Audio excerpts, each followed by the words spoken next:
देश और प्रदेश के तमाम देखने वाले, चाहने वाले सबको मेरा सलाम। आप सबकी मोहब्बत का बहुत बहुत शुक्रिया। मैं बस अपने ज़ाती कामों में थोड़ा बहुत मसरूफ़ हूँ और आप बेफ़िक्र रहें, इंशाल्लाह आपसे फिर उसी तरह ये लाइव का सिलसिला जो है वो बहाल हो जाएगा बहुत जल्दी। और अभी सिर्फ़ आपको यही बताने के लिए कि अल्हम्दुलिल्लाह सब खैरियत है, सब ठीक-ठाक है। मैंने कहा चलें एक छोटी-सी वीडियो मैं भी बना के डाल दूँ, लेकिन बहुत ज़्यादा इम्पोर्टेंट टॉपिक पे। वो टॉपिक ये है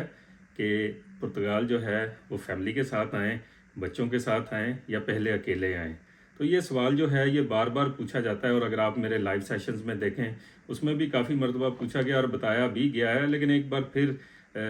इस पे मैंने कहा थोड़ा सा आपको मज़ीद इसकी वजाहत कर दूं कि देखें, अगर तो आप पुर्तगाल आके ये सोच रहे हैं कि यहाँ पे आपको जॉब मिलेगी और उसके बाद उस काम काज के बलबूते पे या जो आपको जॉब मिलती है उसके सहारे आप अपनी फैमिली को जो है वो पुर्तगाल में रखने जा रहे हैं, तो फिर उस हिसाब से मैं आपको यही कहूँगा कि देखें,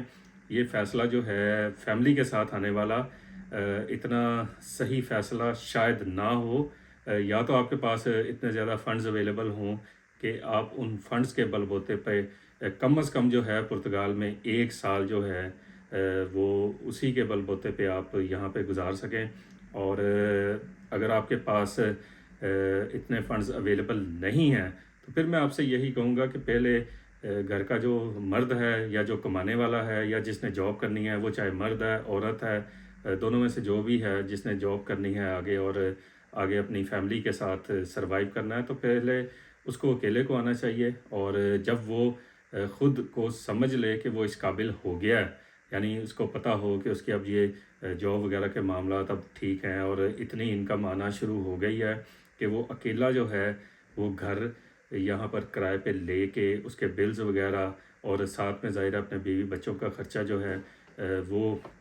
सारा मैनेज कर सकता है। तो फिर बिल्कुल तब आप ये डिसीजन लें। और अगर आप इनिशियली चाहते हैं कि आप फैमिली के साथ आएँ, तो उसमें आगे एक मज़ीद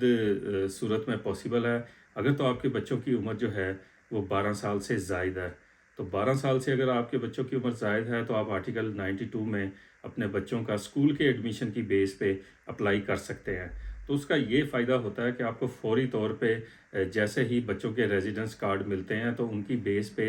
वालदैन जो हैं, पेरेंट्स जो हैं, उनको भी रेजिडेंस कार्ड मिल जाते हैं। लेकिन अगर आपके बच्चे जो हैं वो 7 साल से छोटी उम्र के हैं, तो फिर उनका उस हवाले से तो कोई फ़ायदा नहीं होगा। मकसद ये कि 7 साल से जो ऊपर वाले हैं उनको टीआरसी भी जल्दी मिल जाएगी, जो टेम्परेरी रेजिडेंस कार्ड है, और उसकी बेस पे आपको खुद भी रेजिडेंस कार्ड मिल जाता है। ये पुर्तगाल का कानून है। तो फिर तो आप बिल्कुल, मैं यही कहूँगा कि अगर आपके बच्चे जो हैं 7 साल से ऊपर के हैं, तो फिर तो आपको 100% जो है उनको साथ लाज़मी लाना चाहिए, क्योंकि वो आपके लिए ना सिर्फ वो अपने लिए बल्कि आपके लिए भी रेजिडेंस कार्ड जो है, जिसको अगर आप नॉर्मल आर्टिकल 88 या 89 में जाते हैं, आप सबको पता है कि तकरीबन 2 साल लग जाते हैं उस आर्टिकल में पेपर लेने में। तो अगर आपके बच्चे जो हैं उनकी उम्रें 7 साल से ज़्यादा हैं, तो फिर ज़ाहिर है ये बहुत जल्दी मुमकिन हो जाता है। और दूसरा जो है फाइनेंशियली हिसाब से ये सब कॉमन सेंस की बात है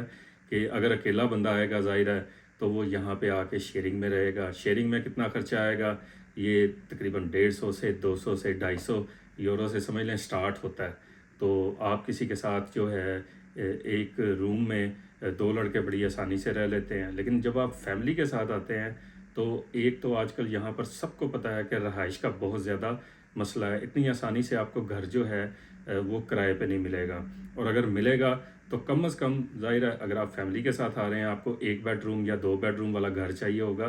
जो आजकल के हालात के हिसाब से 500-600 यूरो। ये मैं बहरहाल बहुत मोहतात होके और बहुत कम बता रहा हूँ। लोग जो हैं वो 700 यूरो, 800 यूरो, 900 यूरो पे भी कोशिश कर रहे हैं, तो उनको यहाँ पे घर नहीं मिल रहे। तो ये आप देख लें, सिर्फ घर का किराया है, इसमें भी बिल्स वगैरह शामिल नहीं हैं, आपके ख़ुद के खाने पीने के अखराजात वो शामिल नहीं हैं। तो अगर अकेला बंदा आता है तो ख़ुद वो कहीं ना कहीं कोई ना कोई,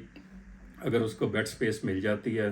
तो वो बड़ी आसानी से किसी के साथ भी रह लेता है। उसके एक्सपेंसेस बहुत कम होते हैं। लेकिन अगर फैमिली के साथ होता है तो ज़ाहिर है उसके पहले दिन से जो हैं, अगर फ़र्ज़ करें उसे घर किराए पे मिल जाता है, तो ये जो एक्सपेंसेस हैं ये तकरीबन 1000 से 1500 यूरो पर मंथ होंगे। तो आप उस हिसाब से देखें। और अगर आपको कोई जॉब नहीं मिलती, तो تو یہ 1500 یورو آپ ہر مہینے جب اپنی جیب سے دیں گے تو یہ آپ 2 مہینے دیں گے، 4 مہینے دیں گے، 6 مہینے دیں گے، تو اس کو کیلکولیٹ کرتے جائیں تو یہ کتنے پیسے بن جاتے ہیں۔ تو جب یہ رفلی مجھ سے پوچھا جاتا ہے تو میں تو یہ کہتا ہوں کہ اگر آپ فیملی کے ساتھ آ رہے ہیں تو کم از کم 10,000 یورو یہ آپ کی جیب میں ہوں، اور یہ بھی سمجھ لیں میں بہت کم اپنی طرف سے بتا رہا ہوں، اور اس سے جتنے بھی زیادہ ممکن ہوں تو اگر آپ فیملی کے ساتھ آئیں تو اتنے پیسے ساتھ لازمی لے کے آئیں، اور اگر آپ کے پاس اتنے پیسے نہیں ہیں تو میں آپ سے یہ ریکویسٹ کروں گا کہ آپ بالکل فیملی کو ساتھ لانے کی غلطی نہ کریں، اور کل کو آپ بہت زیادہ مشکلات کا شکار ہو سکتے ہیں۔ اس کے باوجود ساتھ میں یہ بھی میں ایڈ کرتا ہوں کہ اللہ تعالیٰ نے ہر انسان کے لیے کچھ نہ کچھ اسباب ضرور بنائے ہوتے ہیں، اور بہترین جو رزق دینے والی ذات ہے وہ بے شک اللہ تعالیٰ کی ذات ہے، لیکن ہمیں بھی تھوڑا بہت سوچنے سمجھنے کی ضرورت ہے۔ تو یہ میں نے تھوڑا سا آج کوشش کی ہے کہ آپ کو فیملی کے ساتھ آنا چاہیے یا نہ ساتھ آنا چاہیے، دونوں صورتوں میں بتایا ہے، بچوں کی عمروں کے بارے میں بھی بتایا ہے، اور اب یہ آپ پہ ڈیپینڈ کرتا ہے کہ آپ کیا فیصلہ کرنے جا رہے ہیں۔ اللہ تعالیٰ ہم سب کے لیے آسانیاں پیدا کرے، آپ کے لیے آسانیاں پیدا کرے، میرے لیے آسانیاں پیدا کرے، سب کے لیے دعا فرما دیں۔ Thank you so much, thanks for watching, اللہ حافظ۔